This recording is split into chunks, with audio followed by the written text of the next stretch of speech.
Atlas, hueso.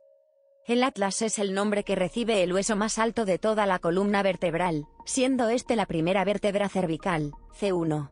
Esta vértebra, que al articularse con el hueso occipital sostiene la cabeza, recibió su nombre al ser comparada con el titán Atlas, quien como castigo tenía que sostener la tierra en la mitología griega.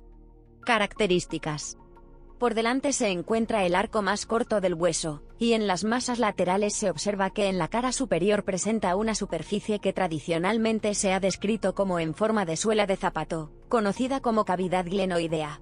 En el atlas podemos distinguir, entre otros, el arco anterior, arco posterior, dos masas laterales, tubérculo anterior, tubérculo posterior y apófisis transversas. Arco anterior.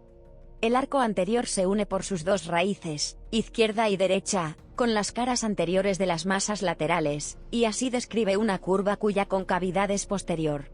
Cuenta con un borde superior, el cual se une al occipital por medio del ligamento, membrana, atlanto-occipital anterior. El borde inferior se une con el axis por medio del ligamento atlanto-axial anterior.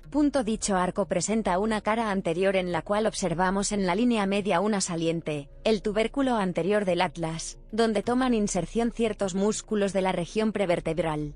La cara posterior del arco anterior es cóncava en su totalidad. Localizamos en la línea media una depresión en forma ovalada, con su eje mayor en sentido vertical. Se llama fosita odontoidea y como su nombre indica, en ella se articula la apófisis odontoides del axis, más exactamente la cara anterior de dicha apófisis odontoides, participando así en la articulación atlanto-axial medial anterior. Arco posterior.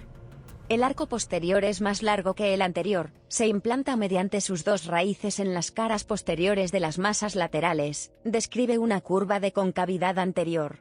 Su borde superior sirve de inserción al ligamento, membrana, atlanto-occipital posterior. En su borde inferior se inserta el ligamento atlanto-axial posterior, al cual se le puede considerar el primero en la serie de los ligamentos amarillos de la columna vertebral.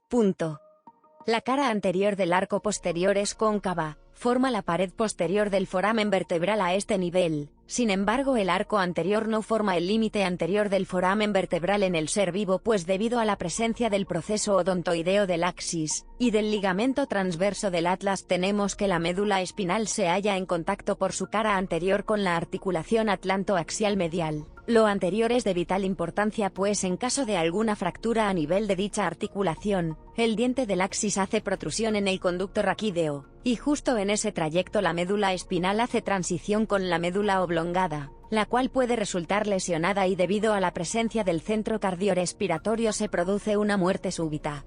La cara posterior presenta en la línea media el tubérculo posterior, el cual puede o no ser bífido. En él se presentan las inserciones de varios músculos de la región nucal, el recto posterior menor de la cabeza, por ejemplo. Masas laterales.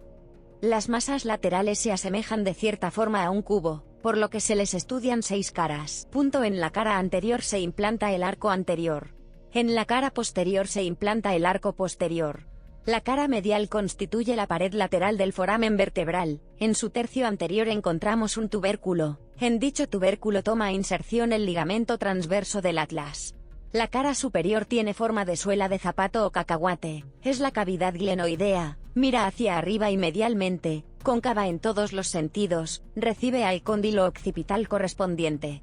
La cara inferior mira hacia abajo y medialmente, se articula con la apófisis articular superior del axis.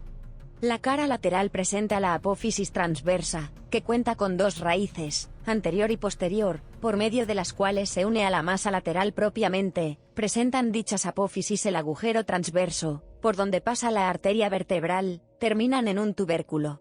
Justo por encima de la unión del arco posterior con la masa lateral hallamos un surco, el surco de la arteria vertebral, la cual después de abandonar el agujero transverso hace una curva, y se coloca en dicho surco para después perforar la membrana atlanto-occipital posterior y entrar así al conducto raquídeo.